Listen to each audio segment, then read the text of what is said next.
سلام به شما ورزشکاران و شمایی که ورزش نمی کنید ولی ورزشکارا رو دوست دارید.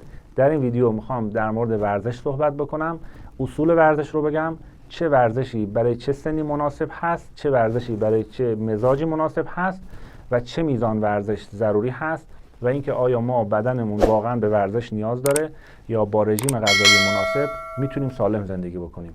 ویدیوی بسیار جالب و نگاه متفاوتی رو به ورزش خواهم گفت. با من همراه باشید.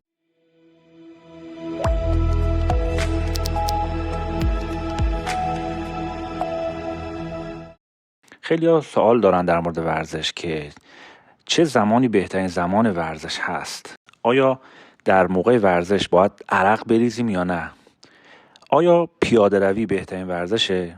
چطور ورزش بکنیم که بهترین اثر رو روی بدنمون داشته باشه و روی روحیه‌مون داشته باشه؟ اصلا ورزش مفیده یا نه؟ آیا شنا بهترین ورزشه؟ ورزش سالمندان چطور باید باشه؟ آیا این درسته که ورزش کنی همه سیستم بدن تنظیم میشه و بیماریات خوب میشه؟ بهترین روش ورزش چه ورزشیه؟ چه جور ورزش کنیم؟ چه زمانی؟ چه تایمی؟ در این ویدیو میخوام بهش بپردازم. عزیزان، در مورد ورزش تحقیقاتی که بنده انجام دادم، هم از نگاه طب سنتی به ورزش نگاه کردم و مطالب آماده کردم و هم تحقیقات روز دنیا رو بررسی کردم و این ویدیویی که خدمت شما عرض میکنم ویدیویی هست که بسیار ارزشمنده برای عزیزانی که میخوان ورزش کنن و کسانی که حتی نمیخوان ورزش کنن هم این ویدیو رو ببینن. چرا؟ به خاطر اینکه متوجه میشن که چه موهبتی رو دارن از دست میدن.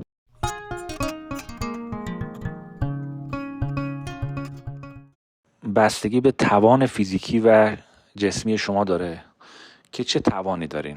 ورزش میتونه از 10 دقیقه باشه تا 1 ساعت. ورزش که برای سلامتی مفید هست بستگی به مزاج شما داره. آیا فرد چاقی هستید، رطوبت بدنتون بالا هست، یا فردی هستید لاغرندام که در اصطلاح طب سنتی بهشون میگن صفراوی مزاج یا سوداوی مزاج، که اینها فرق میکنن با افراد رطوبتی و بلغمی یا افراد دموی. توصیه من عزیزان برای ورزش اینه که ورزش رو به 3 قسمت تقسیم بکنید که این 3 قسمت 2 قسمت شبیه هم هست و 1 قسمت در واقع برای آدمای چاق و لاغر با هم متفاوته. 3 مرحله A، B و C. مرحله A که گرم کردن هست. اگر آدم چاقی هستید، رطوبت داره بدنتون، اینجوری ورزش بکنید که مثلا اگر نیم ساعت میخواین ورزش بکنید 3 تا 10 دقیقه گرم کنید، 10 دقیقه تو اوج ورزش بکنید و عرق بریزید و پر حرارت و پر انرژی باشید و 10 دقیقه سوم هم بدن خودتون آرام آرام سرد بکنید. این خیلی مهمه. بنابراین این از حیث تایم. حالا اگر آدم لاغری هستید، سوداوی مزاج یا صفراوی مزاج هستید، تایم قسمت بی شما متفاوت خواهد بود. این تایم رو باید به حداقل برسونید.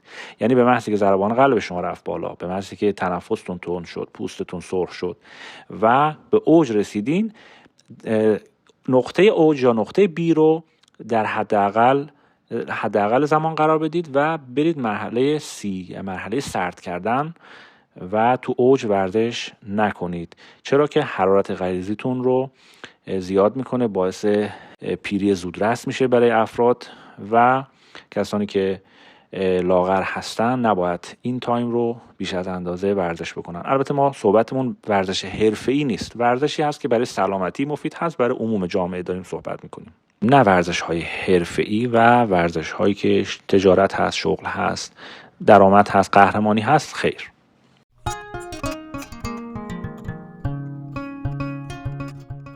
آیا قبل ورزش چیزی بخوریم یا نه؟ ببینید عزیزان، آدمایی که خیلی لاغر هستن قبل ورزش بهتره چیزی بخورن، خیلی کم چیزی بخورن. اونم بهتره که از قندهای طبیعی استفاده بکنن، مثل خرما، کشمش، توت خشک، عسل. خصوصا کشمش عزیزان خیلی انرژی میده. کسانی که میخوان ورزش بکنن یک نوشیدنی و کشمش استفاده بکنن، یا نوشیدنی نه، خود کشمش تنها یا چند تا دونه انجیر. این یک انرژی خوبی به بدنشون میده و میتونن ورزش رو شروع بکنن. در حین ورزش توصیه میکنیم به هیچ عنوان چیزی نخورن، چون خصوصا اگر داغ هستن مصرف نوشیدنی های سرد بسیار مضر. عزیزان دیدیم ورزشکارای حرفه‌ای هم وسط زمین فوتبال آب رو نمیخورن، تو دهانشون میریزن و برمیگردونن. بنابراین خیلی مضره. بعد از ورزش اگه خواستین چیزی میل بفرمایید حتما غذاهای گرمی بخش باشه. ببینید بعد از ورزش عزیزان چیزی که میخورید جذب فوری داره و من توصیه‌ام اینه که حتی مواد غذایی که دارویی هست و میخواین بدنتون تقویت بکنید بذارید تایم بعد از ورزش. چرا؟ به خاطر که بهترین جذب داره. قبل شما ورزش کردید، بدن دچار خلأ انرژیک شده، بدن متابولیسمش رفته بالا و شما یک ولع خوردن پیدا میکنید، اشتها پیدا میکنید. این از درونه، این سلول ها و اندام های شما میخواد اینو بمکه داخل خودش، یعنی جذبش بکنه.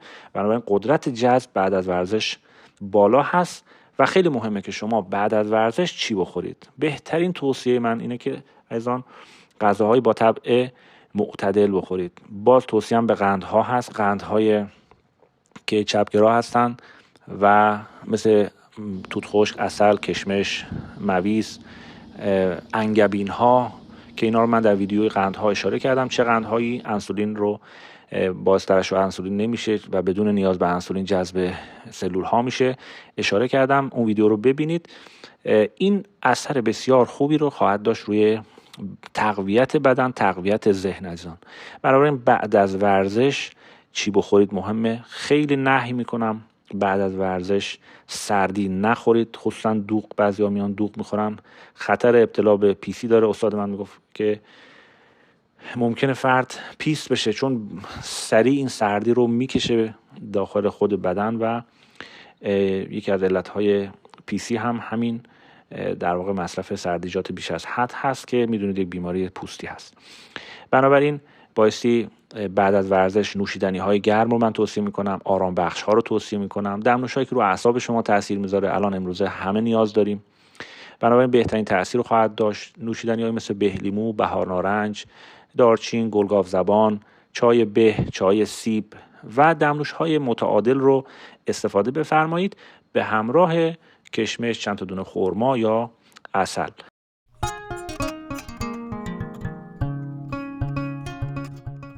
حالا چه زمانی ورزش بکنیم؟ ببینید عزیزان، زمان در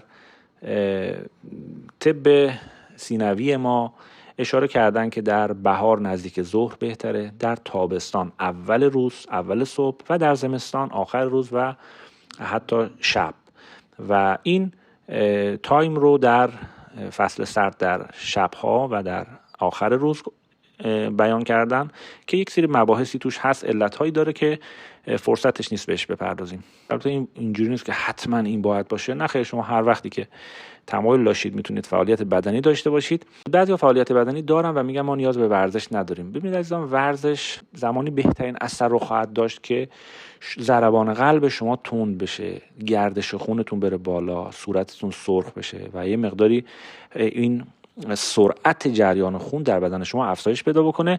چرا؟ به خاطر که افزایش سرعت جریان خون و افزایش ضربان خون و اون ضربه هایی که قلب شما میزنه به خون و خون رو هل میده توی عروق، این باعث رفع جرم ها و پلاک های کلسترول میشه که اون پلاک های کلسترولی که از عوامل اصلی سکته ها هست. بنابراین ورزشکاران این رو اگه درست و اصولی اینجوری که میگم خدمتتون ورزش بکنید، این خطر رو کاهش میدید. بنابراین فعالیت بدنی که منجر به افزایش ضربان قلب بشه این مد نظر هست، تا اینکه یک فعالیت یک نواختی رو ما داشته باشیم بدون که افزایش ضربان قلب داشته باشیم. اونم اثر خوبی داره ولی اینجوری قطعا بهتر.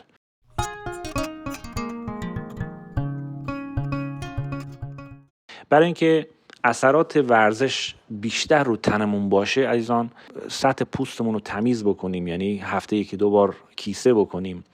این باعث میشه که سمومات از سطح پوست بهتر خارج بشه و بعد از ورزش استحمام بکنیم خیلی عالی هست. باعث سمزدایی بهتر، شفافیت پوست، جوانسازی پوست میشه و باعث میشه که لکه های پوستی ایجاد نشه، خصوصا اگر آب نیمگرم مصرف بکنیم. دوستان، یک آبی هستش که آب فاتر که ویدیوش رو سرکار خانم اسفیدانی هم گذاشتن، میتونید در چنلشون ببینید.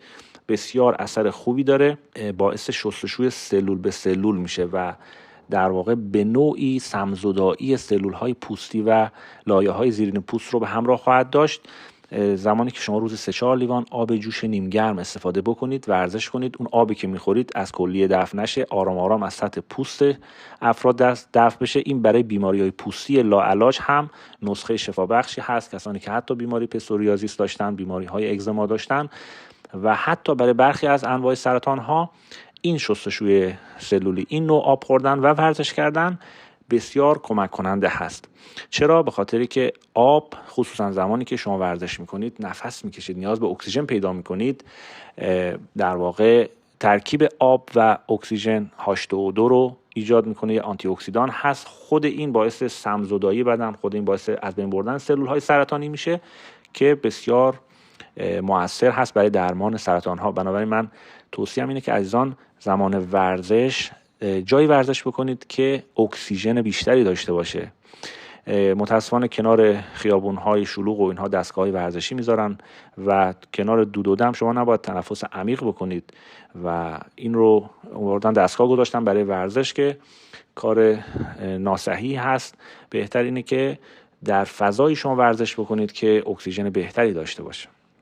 چرا که اکسیژن به همراه آب سالمی که استفاده بکنید میتونه در بدن شما آنتی اکسیدان های بسیار خوبی رو ایجاد بکنه، اثر ضد سرطانی داشته باشه، اثر جوانسازی داشته باشه و کمک بکنه به بدن شما برای چربی سوزی بهتر، برای کاهش قند. از آن ورزش باعث میشه که شما چاق نشید، زیبایی اندام داشته باشید. بله، به شرطی که ورزشتون توأم با اضطراب و استرس نباشه. ورزش هایی که با عصبانیت و درگیری هست، این ورزش پرخاش میکنن، مسابقات و اینا بیشتر پیر کننده هست تا نشاط آور.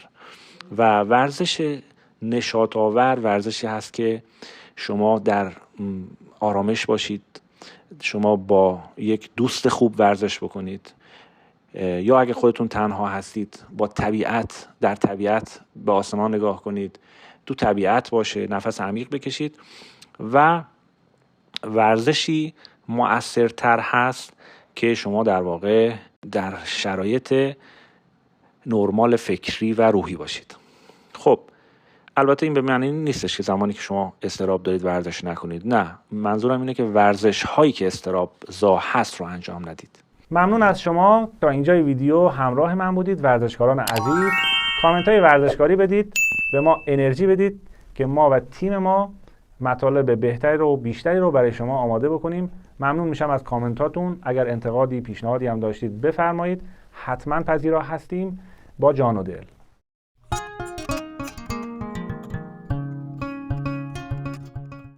عزیزان، ورزش باعث میشه که خونرسانی به کل اندام‌ها بهتر انجام بشه، باعث میشه که سودازدایی بشه در اصطلاح طب سنتی، و زمانی که خونرسانی به مغز بهتر انجام میشه، قطعاً یکی از اثرات ورزش پیشگیری از آلزایمر و افسردگی و حتی درمان افسردگی و آلزایمر هست، به شرطی که مرتب منظم باشه. بهترین داروهای افسردگی هم نمیتونه کار ورزش رو بکنه. واقعا ورزش به اندازه داروهای افسردگی موثره و بیشتر. بنابراین خیلی توصیه میکنیم کسانی که درونگرایی دارن ورزش بکنن. خونرسانی وقتی به مغز افزایش پیدا میکنه، در ویدیوی تو افسرده نیستی مغزت سرد شده به این قضیه پرداختیم. وقتی خون به مغز میرسه، گرمای بیشتری به مغز میرسه، اون سودا و اون رسوبات مغزی رو پاک میکنه و اجازه نمیده که فرد دچار افسردگی و کاهش نشاط بشه. بنابراین یکی از اثرات ورزش این هست. به خاطر همین ایجاد نشاط میکنه ورزش برای افراد در سنین مختلف. ورزش باعث فعال کردن آنتی اکسیدان های بدن ما میشه و یکی از بیشترین داروهایی که در دنیا داره استفاده میشه داروهای خواب هست. و به خاطر اینکه بدن خسته نیست، به خاطر اینکه پشت میز نشینن، گوشی دستشونه، خب بدن باید خسته بشه. یا ورزش بکنید یا کار بکنید، فعالیت بدنی داشته باشید که خوب بخوابید. یعنی بدن طلب بکنه خواب رو و در واقع درخواست بده خواب رو، نه اینکه به زور تو رخت خواب خودتون رو به فشار و به زور بخواید بخوابونید. نه، این زمان اتفاق میفته که ورزش مناسب داشته باشید.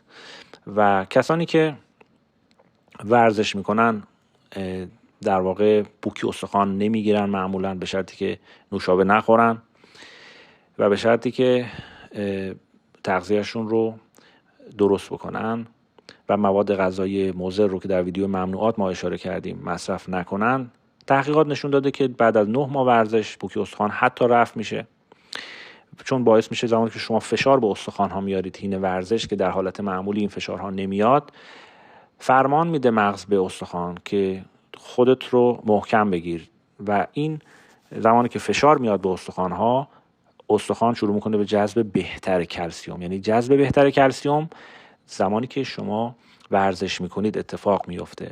به خاطر همین سنین بالا نیاز به ورزش بیشتری دارن عزیزان. کسانی که بعد از 50-60 سال هستن اینا نیاز به فعالیت بدنی دارن. اتفاقا اینها رو حالا اگر اندامهای فوقانیشون قلب و ریه و اینها درگیر هست مشکلی دارن، بیشتر ورزش هایی که پاهاشون با پاها ورزش بکنن. اگه پاشون و اندام های مثلا پروستات و اینها مشکل دارن، ورزش هایی که در واقع با اندام های فوقانی هست با دست و شونه و کتف و اینها ورزش بکنن. ولی سالمندان حتما باید ورزش بکنن و با ملاحظاتی، البته فشار نیارن و خیلی نرم و ریلکس. کسانی که سر و سرگیجه دارن بهتر موقع ورزش سرشون رو بالا نگه دارن، سرشون رو پایین نگیرن. یعنی یکی از نکاتی هست که رعایت بکنن بهتر هست.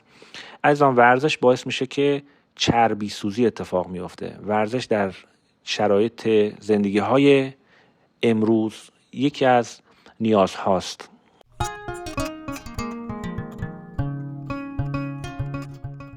خیلی خوبه که ورزش رو ما اصولی انجام بدیم. نه گرسنه باشید، نه سیر باشید. غذا باید از معده عبور کرده باشه و بعد شما برید ورزش. شما حین ورزش عزیزان عرق که میکنید میبینید که عرقتون شور هست. خب نمک دارید دفع میکنید. حتما ورزشکاران توصیه بهشون میکنم نمک استفاده بکنن. نمک های ارگانیک، نه NaCl، نمک خوراکی منظور ما هست، نه این نمک های تصفیه شده. در ویدیو نمک حتما ببینید. نمک های ارگانیک، نمک صورتی، معدنی، آبی، نمک هایی که در واقع بهداشتی هست و بدن ما نیاز داره به اون املاح، اینها رو به بدن برسونید که ماهیچه هاتون دچار گرفتگی نشه. کسانی که در حین ورزش دچار گرفتگی ماهیچه میشن، یکی از علتاش این هستش که در واقع نمک بدنشون کم هست و این نمک بایستی تأمین بشه. نمک رو بدن نمیتونه بسازه، شما حتما بایستی از بیرون وارد بکنید و نمک های طبیعی و ارگانیک حتما به بدن برسونید.